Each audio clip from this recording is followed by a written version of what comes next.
Hello friends, मैं हूं Tanisha Prakash and welcome back in another video of EAP. तो आज हम बात करेंगे कि इस मार्केट में 10 लाख रुपए कहां और कैसे इन्वेस्ट करें। मार्च 2020 के बाद मार्च 2022 में फिर वही अफरा तफरी मची है स्टॉक मार्केट में। इस हाइटेंड मार्केट वोलेटिलिटी में कंपनीज कहीं अपने 52 वीक हाई से 40 to 50% डाउन हैं, तो कहीं इन्वेस्टर्स लाखों गवा बैठे हैं। इस सुनामी में सबसे बड़ा धक्का लगा है उन फ्यूचरिस्टिक इन्वेस्टर्स को जिन्होंने टेक सेगमेंट पर कुछ ज़्यादा ही ऑप्टिमिज्म दिखा दिया था, जैसे यूएस में जुकरबर्ग के मेटा के इन्वेस्टर्स और इंडिया में पेटीएम के इन्वेस्टर्स। इसके अलावा उन इन्वेस्टर्स को भी ज़्यादा नुकसान हुआ है जिन्होंने एक ही सेक्टर में अपना सारा का सारा पैसा लगा दिया है। लेकिन आपको ये जानकर काफ़ी सुकून मिलेगा कि इस बीच काफ़ी ऐसे इन्वेस्टर्स भी हैं जिन्हें कुछ ज़्यादा फर्क नहीं पड़ा। इनफैक्ट दे आर कॉन्फिडेंट कि जैसे ही मार्केट में थोड़ी सी भी तेज़ी पकड़ी, उनका ओवरऑल पोर्टफोलियो फिर से हरा भरा हो जाएगा और प्रॉफिट मार्जिन भी काफ़ी तेज़ी से बढ़ेगा। अब आप सोच रहे होंगे कि कौन है ये इन्वेस्टर्स और कैसे कर लेते हैं ये ऐसा smart investment. Well, it is all about diversification.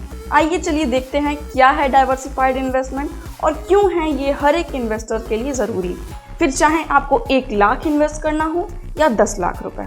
Video शुरू करने से पहले बता दें कि अगर आपने अभी तक एंजल वन के साथ अपना अकाउंट ओपन नहीं किया है तो अभी ओपन कर लें। अकाउंट ओपनिंग फ्री है और लिंक डिस्क्रिप्शन बॉक्स में दी गई है। So what is a good strategy for diversified investment? चाहे हमारे सर पे रशिया यूक्रेन वॉर क्राइसिस मंडरा रहा हो या फिर ग्लोबल या डोमेस्टिक प्रेशर हो, एक बात तो क्लियर है, इन्वेस्टर्स को हमेशा वर्स्ट के लिए प्रिपेयर्ड होना चाहिए। अनफॉर्चुनेटली जिस हिसाब से 2022 में स्टॉक मार्केट चल रहा है, जाहिर है ये वोलेटिलिटी इस साल कंटिन्यू रहेगी। इसलिए बहुत ज़रूरी है कि आप अपने रिस्क टॉलरेंस लेवल के हिसाब से ही प्रॉपर डिसिप्लिन एसेट लोकेशन करें, ताकि कल को कोई भी अनवारंटेड सिचुएशन आए तो आपको ये लॉन्ग टर्म इक्विटी स्ट्रेटेजी का बोर्ड उसमें आसानी से ना सिर्फ फ्लोट कर सके बट आपको आगे चल के खूब सारा प्रॉफिट भी दे सके। .com क्रैश, ग्रेट रिसेशन और कोविड-19 के रिसेशन से हमने इतना तो सीख ही लिया है कि the best time to practice discipline investing with a diversified portfolio is before diversification becomes a necessity.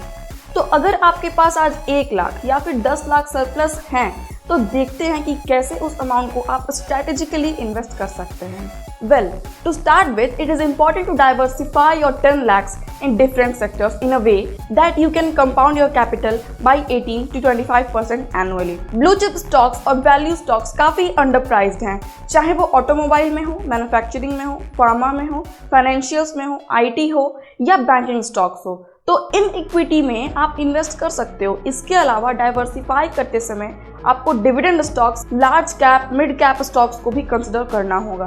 In addition, index funds, bonds, foreign based ETFs और कमोडिटीज में भी डाइवर्सिफाई किया जा सकता है investment, especially in gold.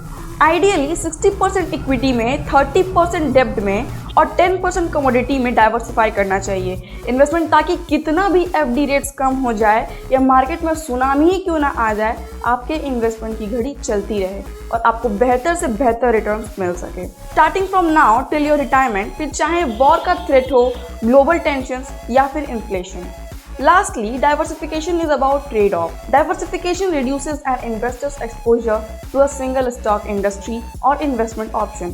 While that can potentially cut into an investor's return potential, it also reduces volatility and, more importantly, the risk of a bad outcome. इसलिए बहुत ज़रूरी है कि इन्वेस्टर्स डाइवर्सिफिकेशन को सीरियसली लें, नहीं तो इन्वेस्टर्स के लिए ये किसी गैम्बल से कम नहीं है और आगे जाके it can really spoil investors hopes of expanding their nest egg to support them in their golden years. बाकी आपको किस स्टॉक में इन्वेस्टमेंट करना चाहिए, इन सब की जानकारी के लिए चैनल से जुड़े रहें। अगर पहली बार आए हैं तो सब्सक्राइब ज़रूर करें। Thank you so much. जल्दी मिलेंगे एक नए इंपॉर्टेंट वीडियो के साथ।